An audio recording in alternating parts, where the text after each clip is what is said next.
Bonjour à tous, j'espère que vous allez bien. Bienvenue dans cet nouvel épisode de votre vidéo du dimanche. Préparons notre semaine de trading ensemble.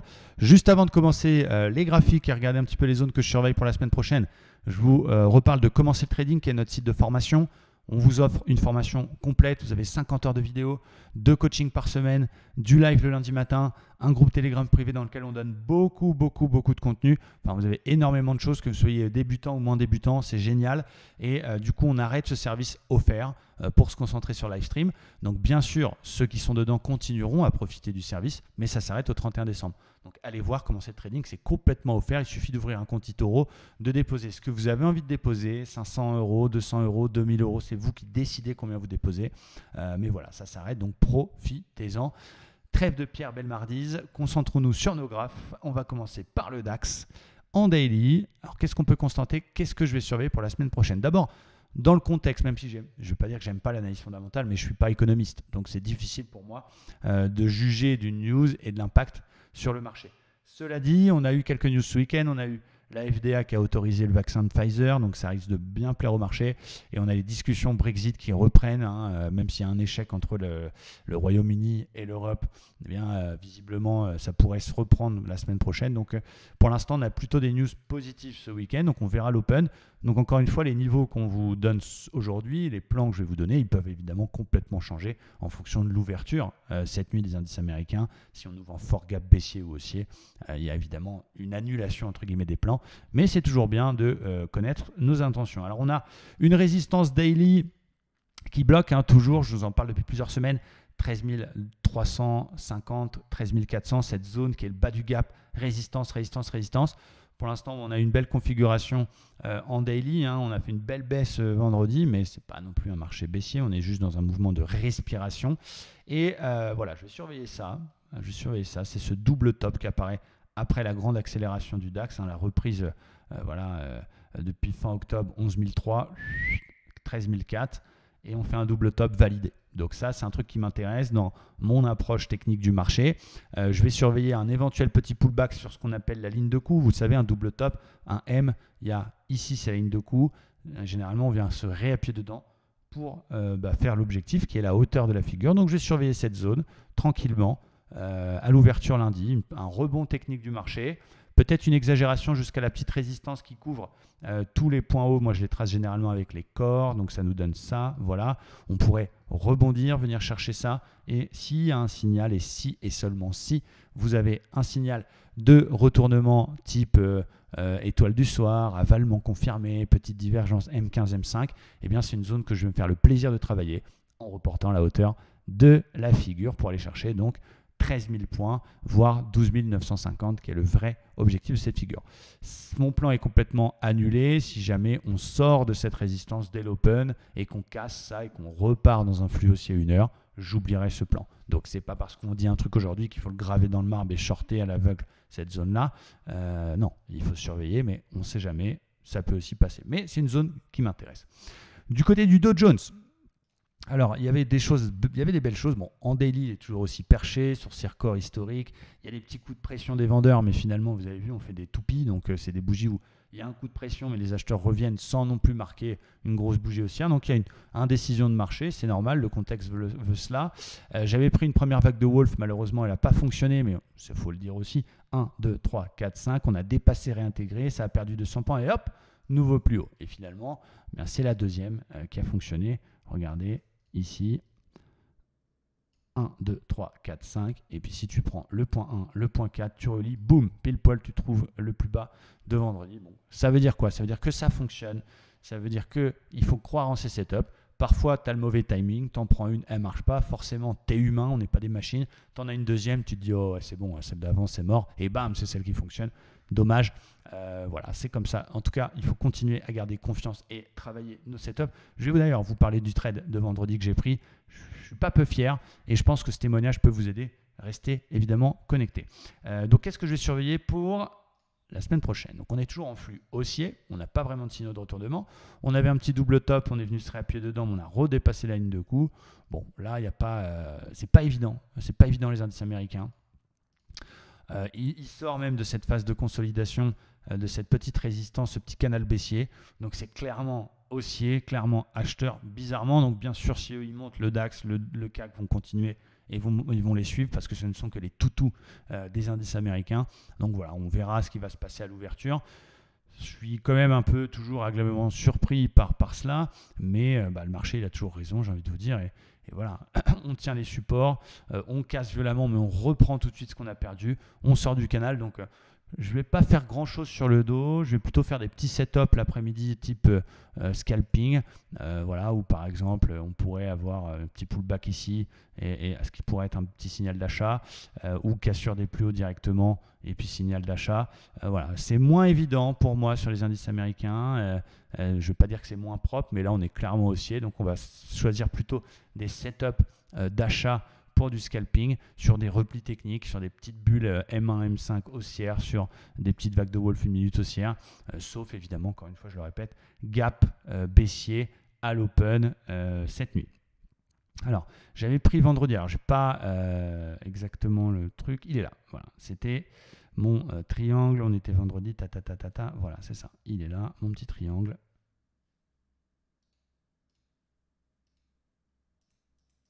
Je vais vous le retrouver exactement. Je suis désolé, j'arrive pas à le trouver. C'était en début de matinée. Oui, c'est ça. Bah oui, c'est ça. On l'a pris ensemble en live en plus. C'est ça. On a travaillé ce petit triangle. Voilà, il est là. Ce petit triangle ici. Petit triangle descendant. On le voit peut-être mieux en une minute. C'était vraiment un petit setup très court terme. Attention. Je vais y arriver. Voilà, il est là. Voilà, c'est ça. C'est ça, on a un petit triangle, c'était vraiment un petit scalpounet, petit triangle descendant, figure de continuation baissière, on a une vague de baisse, on rebondit légèrement, on se stabilise dans un triangle descendant qui se reconnaît par une base plutôt support, horizontale et une résistance plutôt oblique, légèrement descendante, d'où son nom, triangle descendant. On l'a cassé, on est venu le pullbacker. Moi, j'ai fait une vente sur la cassure de ce triangle descendant en fin de matinée. J'avais un peu les boules parce que à mon entrée, vous voyez, on a attendu le petit rebond ici. Je suis rentré exactement là. Voilà. Je suis rentré là exactement parce que pour moi, c'était le pullback. Je ne pensais pas qu'il allait pullbacker plus largement. Et ça m'a saoulé parce que on était en flux baissier très court terme. On cassait un triangle descendant qui a quand même une forte probabilité de succès. Et j'ai commencé par ce qu'on appelle un drawdown, donc un trade qui commence par perdre sans annuler mon plan. C'est-à-dire que mon stop, il était au-dessus, voilà, ça devait être le point pivot, je pense, ou quelque chose comme ça. J'avais un stop d'à peu près 60-70 points là-dessus. Et l'objectif, c'était le report de la hauteur du triangle qu'on reportait au niveau de la cassure. Voilà. Donc j'avais un objectif qui était un peu plus bas que les plus bas précédents, qui était à peu près sur 29 680. Ce qui s'est passé, c'est que donc on prend ce trade en live le matin, tout va bien, ça commence par un drawdown, je suis un peu saoulé, pas la meilleure semaine de trading de ma vie. Bon, ça me gaffe, tu vois, normal, quand tu es dans le mauvais sens, tu n'es jamais très content. Même si tu connais la musique, même si tu es professionnel, même si tu es strict dans ton money management, tu n'es jamais content de voir un trade qui part mal. Et puis, ce qui se passe, c'est qu'il fait son pullback un peu exagéré, il redégueule. Et là, même moi, si je puis me permettre sans prétention, même moi avec mon expérience, j'étais tellement saoulé que quand je l'ai vu revenir au prix, j'ai hésité à sortir, à me dire ok, tu reviens à ton prix, tu as tes revenus de 50 points de drawdown, vas-y, casse-toi. Et donc j'étais à 2 doigts de sortir sur ma plateforme, j'avais le doigt sur la souris, j'allais sortir. En futur, j'allais racheter mes 2 contrats. Et là, j'ai un éclair de lucidité qui me dit attends, tu as quand même un flux baissier, tu as un triangle descendant qui est cassé, on a fait le pullback, ça n'a pas réintégré la zone. Wow, on dirait un débutant, tiens ton putain de trade. Et finalement, je suis revenu à la raison, j'ai tenu ce plan, et derrière, bam, on a fait l'objectif. Alors, je n'ai pas coupé là, bien sûr, j'ai coupé sur le marteau ici. Et du coup, ça m'a fait quand même, j'ai vendu 750, j'ai fait 80 points. Et finalement, j'en ai des petits frissons de le raconter. C'est pas pour faire le plus fort que je vous raconte ça, parce qu'il n'y a pas de plus fort. On a tous parfois raison, parfois tort. C'est pas la question. On fait tous des superbes choses, on fait des fois de la merde. C'est pas la question. Je pense que vous êtes sur la chaîne pour apprendre à travailler. Et ce témoignage, il sert à ça. Il sert à vous dire, prenez, gardez confiance en vos setups. À un moment donné, on ne peut pas trader à l'émotion. Et si les gains sont plus faibles que les pertes, ça ne marche pas. Et c'est malheureusement le cas de beaucoup d'entre vous qui ont une bonne vision technique. Et je le sais, vous allez me donner ça dans vos commentaires, là sous la vidéo, vous allez vous reconnaître. Vous avez souvent raison, mais malheureusement, vous ne tenez pas jusqu'au bout. Parce qu'à mi-chemin, il y a une bougie verte si vous êtes short ou une bougie rouge si vous êtes acheteur. Il y a une news, il y a un truc, il y a le copain qui a pris. Et vous ne tenez pas vos plans. Et du coup, ça ne marche plus. Et en plus, c'est frustrant parce que putain, je le savais qu'il allait aller là. Et j'ai pas tenu. Et j'ai pas repris la deuxième div. Et j'ai pas repris la deuxième wolf parce que j'ai perdu la première. Et bam, bam, bam. Et du coup, je vous fais ce témoignage pour dire, au-delà du croyez en vous, si vous choisissez une stratégie, si vous choisissez des setups, donc les miennes, les vagues de wolf, les bulles, les figures chartistes, les prix principalement, le price action, c'est fait pour garder ses plans. Et vous verrez que vous serez récompensé en tenant vos plans. Ça ne pourra pas tout le temps marcher, bien sûr. Je perds aussi régulièrement, comme tout le monde. Mais par contre, peut-être qu'il vous manque encore cette petite force, entre guillemets, mentale, que j'ai failli lâcher vendredi d'ailleurs, à garder son truc jusqu'au bout. Et c'est comme ça qu'on est récompensé. Quand j'ai fait ces points, ça n'a pas changé mon train de vie. 80 points, ce n'est pas non plus 2000 points. Mais j'étais très fier de moi parce qu'au final, on a gardé et ça l'a fait. Et donc, je vous partage ce témoignage parce que voilà, au-delà de faire le mariole sur YouTube, et effectivement, notre job, c'est de vous montrer les choses. Et évidemment, on va plutôt montrer les choses qui marchent que ceux qui n'ont pas marché, même si je vous parle moi aussi largement des choses qui n'ont pas marché. Mais au final, ça ne fait pas avancer le schmilblick. Ce qui fait avancer, ce n'est pas de parler de ce qu'il fallait faire hier, c'est comment on doit agir devant ces graphiques, quelle attitude on doit avoir. Et à partir du moment où vous rentrez sur un setup, il faut y croire jusqu'au bout. Voilà, ça ne veut pas dire pas mettre de stop et dire j'ai tout le temps raison, mais ça veut dire j'ai pris un setup, mon stop il est là, mon TP il est ici, c'est SL ou TP et basta. Bref, voilà, j'espère que ce petit témoignage vous fait du bien en ce dimanche. Vous avez vu, je suis en forme, je suis revenu, fin de confinement, ça y est, je suis sorti, je suis en pleine forme, ça doit se ressentir dans ma vidéo. On va regarder quand même le CAC 40 avant de passer à d'autres actifs. Bon, mine de rien, cette petite divergence, elle fait son petit bonhomme de chemin, j'ai envie de dire, tout doucement. Bon, c'est pas une grosse baisse, on s'est calmé sur la MM20, on n'a pas réussi à péter le précédent plus bas, mais tout doucement, on verra si ça ira chercher ma zone 5002, qui est l'objectif de cette divergence baissière. On verra. Donc globalement, les indices européens toujours aussi fatigués, sous des résistances, même si ce sont les suiveurs des indices américains qui, eux, sont en pleine forme, qui ont légèrement corrigé la semaine dernière, mais vraiment très, très légèrement, et qui sont toujours aussi solides. Et voilà, il faut peut-être attendre une correction un petit peu plus importante pour un gros achat, mais dans une approche scalping, il faut rester attentif au setup et ne pas avoir peur de prendre et des achats sur du scalp, des choses claires, et des petites ventes sur des setups type petite vague de Wolf. Ce genre de choses, vous avez d'ailleurs dans la collection des vidéos sur la chaîne, beaucoup de contenu autour des vagues de Wolf que j'adore. Du côté du pétrole, donc nous on a acheté le pétrole sur le pullback, vous le savez, je ne cesse de le répéter, le canal baissier cassé, pullbacké, on a acheté ici. Premier objectif, c'était les plus hauts précédents. Deuxième objectif, c'est le comblement du gap. On y va tout doucement. Donc on garde bien évidemment notre trade. Nous sommes aussi acheteurs du gold que l'on a acheté sur une divergence haussière, 4 heures, tout en bas sur le bas de canal, divergence. Regardez, elle est là, cassure du bruit qui s'est faite sur cette bougie ici. Donc les setups fonctionnent. On est allé chercher 50% de Fibonacci, pile poil le TP. Regardez, hop, clac, 50%. Ça n'est pas passé, on a corrigé, mais j'ai toujours la moitié de ma position avec un stop au point d'entrée parce que je vise le haut du canal et bien évidemment je le garde. Ce n'est plus le bon timing pour acheter le gold. Du côté du Forex, j'ai quelques positions en cours. J'ai de l'AUD-USD qu'on a payé sur cassure du plus haut, donc on est dedans, un truc en tendance, tranquille. On a de l'euro-NZD aussi sur une divergence haussière qui a très bien démarré, qui a corrigé la moitié de ce qu'elle a rebondi, mais on garde notre plan. On a du NZD-Yen aussi qu'on a acheté sur cassure du plus haut, pour l'instant on garde. Et de l'euro-Yen, regardez, zone de résistance, intéressant. C'est ici, bim, résistance hebdomadaire. On n'arrive pas à passer, on a aussi une résistance horizontale, on a un beau setup. On a une bulle qui a été validée, donc voilà, on est vendeur de l'euro-yen. Là, ça permet d'équilibrer aussi le portefeuille. On a un stop très court et on va chercher la MM20. Quelles sont les opportunités que je surveille pour la semaine prochaine? Alors ça, non. GBP-USD, très très très intéressant, même si le contexte macroéconomique fait que je ne suis pas encore rentré dedans. Je ne voulais pas rester ce week-end en position sur une paire en GBP. On a une belle zone de range hebdo-daily avec un support, une résistance. Une fois, deux fois, trois fois, quatre fois, cinq fois. Et je voulais shorter le GBP-USD pour aller chercher le bas de ce range. Voilà, donc on a fait un double top avec un plus haut et un plus bas, mais je me suis dit je vais attendre un pullback pour essayer d'affiner au mieux mon prix d'entrée. Surtout, je vais attendre les news du week-end et visiblement j'ai bien fait parce que je vois sur les CFD du broker Adelette qui cote le week-end qu'on a un beau rebond du GBP. Donc si je peux le choper un petit peu plus haut, ça fait plaisir. Donc je vais surveiller ça parce qu'on est quand même dans une belle zone de résistance. On a l'USD-ZAR avec une vague de Wolf qui n'est pas encore activée. 1, 2, 3, 4, 5. On attend que ça dépasse et réintègre. Ça a dépassé. Et en plus, on a une divergence haussière. Donc ça, c'est plutôt pas mal. Euro-dollar, on s'en fout. Le CAD-JPY est très très intéressant là aussi dans un range avec une zone de résistance qui passe pas, une très belle vague de Wolf qui n'est pas encore validée. Je vous rappelle qu'il faut la réintégrer pour que ça se valide. Donc je surveille ça de près.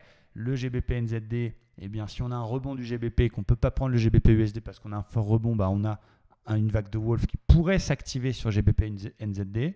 Donc c'est génial, il faut la surveiller. Et en plus, ce qui est top, c'est qu'elle apparaît, regardez, sur un petit support oblique qui couvre tous les plus bas depuis novembre 2016.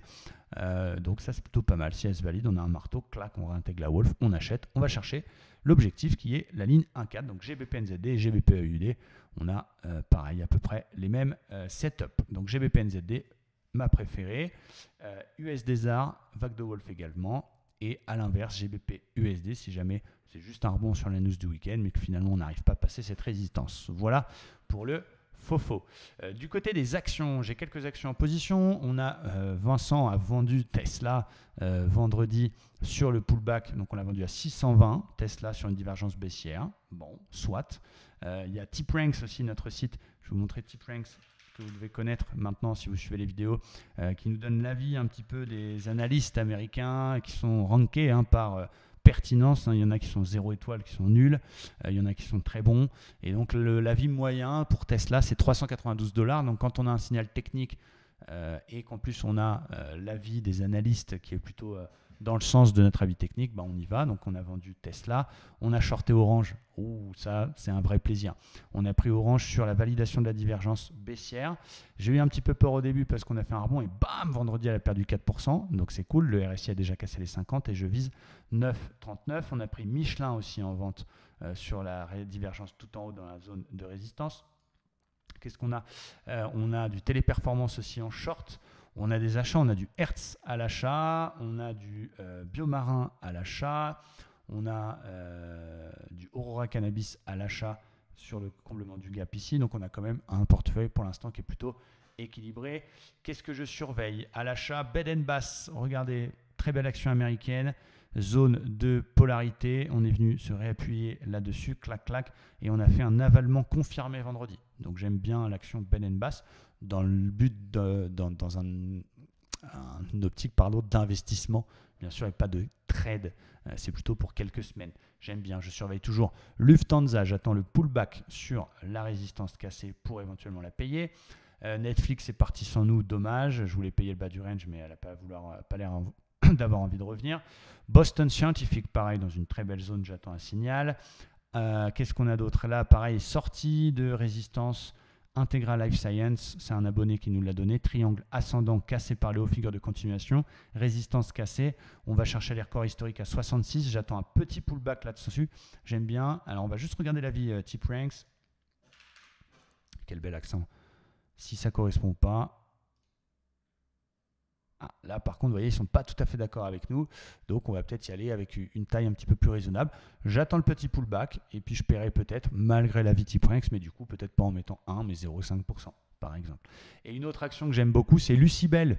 Lucibel, elle est belle, le lundi au soleil. Qu'est-ce que je fais bien, Claude François? D'ailleurs, je vous dis, je peux animer des mariages, des bar mitzvahs, tout ce que vous voulez, n'hésitez pas. Je fais des imitations, je fais Johnny.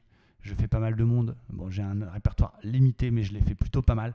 Donc, mettez-moi un petit commentaire si ça vous intéresse. Blague à part, Lucibel, c'est le nom de l'action qui me fait kiffer, c'est tout. C'est une entreprise qui fabrique du Li-Fi. Le Li-Fi, c'est quoi? C'est le Wi-Fi par la lumière, tout simplement. Li-Fi. Voilà. Et du coup, dans une optique long terme, pourquoi pas en fonds de portefeuille, prendre quelques actions Lucibel. Je pense que, alors là, c'est juste un humble avis. Je ne suis pas Warren Buffett, mais voilà, avec tout ce qu'on voit, la 5G, les machins, les trucs qui arrivent, eh bien peut-être que comme il y a aujourd'hui le marché du sans gluten ou le marché pour ceux qui ne mangent pas de viande, tout ça, des véganes, il y aura peut-être demain le marché des gens qui ne veulent plus d'ondes chez eux, qui ne veulent plus de Wi-Fi et qui veulent passer par des systèmes alternatifs. Donc je me dis, bon, pourquoi pas, une entreprise française en plus, Lucibel. Vous connaissez la théorie de Weinstein, 1, 2, 3, 4, 5, et surtout phase 1, accumulation, phase 2, accélération, phase 3, distribution, phase 4 de baisse. Donc là, on pourrait passer le fait de faire des nouveaux plus hauts, d'avoir des volumes qui s'accélèrent un petit peu, d'une phase 1 à une phase 2. Et donc j'aime bien le pullback sur le précédent plus haut cassé hebdo. Donc Lucibel, je vous présente cette action. Elle est belle, c'est du Lifi, c'est Lucibel. Pourquoi pas en prendre un petit chouïa. Ça, c'était pour les achats. Du côté des ventes, je surveille pas mal de choses. Bon, il y a Manitou, elle a commencé à valider une div, mais hop, on est revenu, on a recassé le bruit, donc c'est cuit. On a Edenred, c'est pareil, c'est déjà parti comme une balle. Qu'est-ce qu'on a de beau? Ah, Capgemini, j'aime bien. Zone de résistance, ça c'est pareil, c'est Vincent qui l'a trouvé. Zone de résistance, double top qui avait déjà premièrement marché. Deuxième double top et on a cassé la ligne de coup.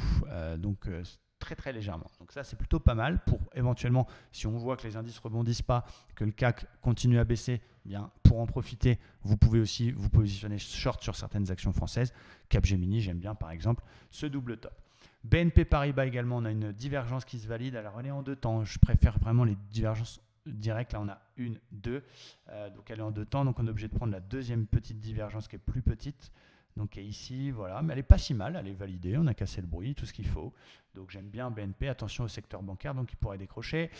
Intel Corp, mais j'avais pas le ratio, on est venu combler un gap, on est venu buter sur un haut de résistance. On peut essayer d'aller chercher le bas de cette espèce de biseau, c'est plutôt pas mal, mais le timing est un peu cuit maintenant. Renault, là Renault, pas le chanteur, mais le constructeur bien évidemment. Oh, qu'est-ce que je suis drôle aujourd'hui, que j'aime bien, je vais vous remontrer ça, voilà, c'est l'une de mes actions françaises préférées pour envisager un short. Pourquoi? Parce que la résistance hebdo, polarité, résistance, support, résistance, donc le marché a une vraie mémoire, se souvient des zones. Quand on a une divergence qui apparaît comme ça dans une zone, c'est génial. Vous avez vu la belle bougie vendredi, divergence validée, donc ça j'y vais lundi, voilà, j'y vais Renault. Le risk reward est très bon, ça peut ne pas marcher encore une fois, il ne faut pas le voir comme un échec, mais avec un stop plutôt correctement placé pour aller chercher 50% de Fibonacci, donc la moyenne mobile 50, eh bien on a un RR de 2, donc il faut 33% de taux de succès, on les a largement, c'est génial. Eramet, pareil, c'est génial, c'est que de l'amour, même chose, on est venu combler un gap, faire une exagération, et on valide presque une divergence à la surveiller pour lundi. Donc là, je vous ai donné un paquet d'opportunités. Il y a beaucoup de choses dans cette vidéo. Et puis, dernière chose, les cryptos, on va se contenter du Bitcoin, même si j'ai acheté du Hard, j'ai acheté du Unifi, du Solana. Pour ceux qui nous suivent sur les crypto-monnaies, on a fait beaucoup de plus-value ces dernières semaines. Le dernier call que je vous ai donné sur la chaîne, c'est 10 400. Si vous m'avez suivi, vous faites presque x2. Voilà, je vous ai parlé vendredi. Je vous dis attention à ce double top 4 heures, pas encore validé, qui sera validé si on casse le support et cette zone 16 800, donc c'est ce qu'on avait dit ensemble, cette espèce de double top qui se formait, mais hop, il n'a rien voulu savoir, il est repassé à la hausse. Donc je suis content de ne pas avoir fait le transfert de mes bitcoins en USDT, parce que sinon j'aurais été vraiment dégoûté de le faire trop tôt, parce que c'est pas grave, j'aurais rien perdu, j'aurais racheté mes bitcoins, mais j'aurais un manque à gagner. Voilà, là, je pense qu'il est reparti pour aller chercher ses plus hauts historiques, voire faire de nouveaux plus hauts. Et ce qui est pas mal, c'est cette espèce de alors tout petite résistance ici qu'on est en train de casser, c'est un petit drapeau, on appelle ça. C'est une petite figure de continuation qui, normalement, on est censé reporter la hauteur à l'entrée de la figure sur la cassure. Donc ça nous donne un objectif maintenant à 22 500. Donc mon plan, je parle dans une approche trading, parce que c'est pas parce que j'ai gardé l'ensemble de mes bitcoins que j'ai pu accumuler toutes ces années que je fais pas du trading à côté. Eh bien, voilà, on est presque venu faire le pullback, mais pas tout à fait. Donc si on a une petite baisse, on vient chercher 18 900 par exemple, pour moi c'est un super point d'entrée, j'essaierai de travailler ce petit drapeau pour aller pourquoi pas faire de nouveaux records. Donc Bitcoin qui n'a pas validé son double top qu'il était en train de faire, qui a cassé la petite résistance oblique, qui est super solide. Alors il n'y a pas beaucoup de volume par contre dans ces deux bougies haussières, mais bon voilà, il a repris quand même par rapport à ses plus bas presque $2000. Donc les acheteurs sont là, la moyenne mobile 20 tenue. Donc voilà, pas encore de signal de retournement là-dessus. Et j'en surveillais 3 des cryptos. Alors le NEM, évidemment, lui, il ne s'arrête plus. Je suis content, j'en ai acheté aussi du NEM il n'y a pas longtemps, ça fait plaisir. C'était, je crois, le Monero, que j'aimais bien. Je vérifie ça, oui, c'était le Monero. et le Litecoin. Voilà. Il y en avait deux. Donc Monero, je vous ai présenté ça la semaine dernière. Sur cette zone de résistance, on est venu s'appuyer 2 fois et hop, vous avez vu hier, il a été chercher 174. Donc pour un achat, c'est un truc très solide. C'est une des seules altcoins qui est vraiment puissante en ce moment. Et le Litecoin également, très propre. Résistance, regardez, on est venu se réappuyer 2 fois dedans et hop, on repart à la hausse. Donc je vais surveiller les plus hauts.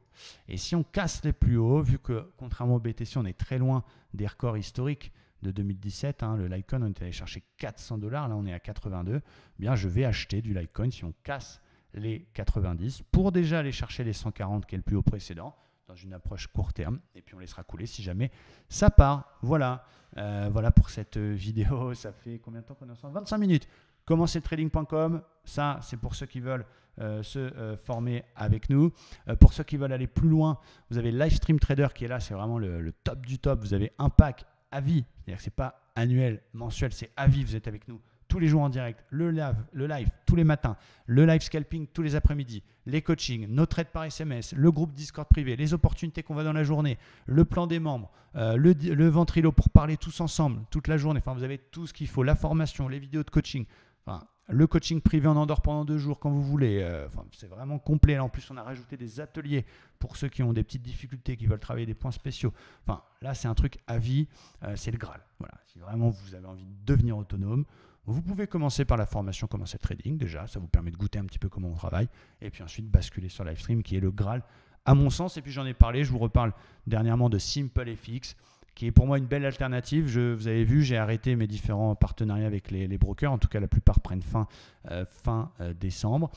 Maintenant, quand on a un petit capital, on ne peut pas quand même aller sur du futur. Il ne faut pas déconner. On ne peut pas envoyer quelqu'un qui a 200 €, 300 €, 500 €, même 1000 € en futur. Non, pour commencer, il n'y a pas le choix. Il faut essayer de commencer avec prudence, mais sur du CFD. Les petits capitaux n'ont pas le choix, mais il faut encore choisir le bon broker.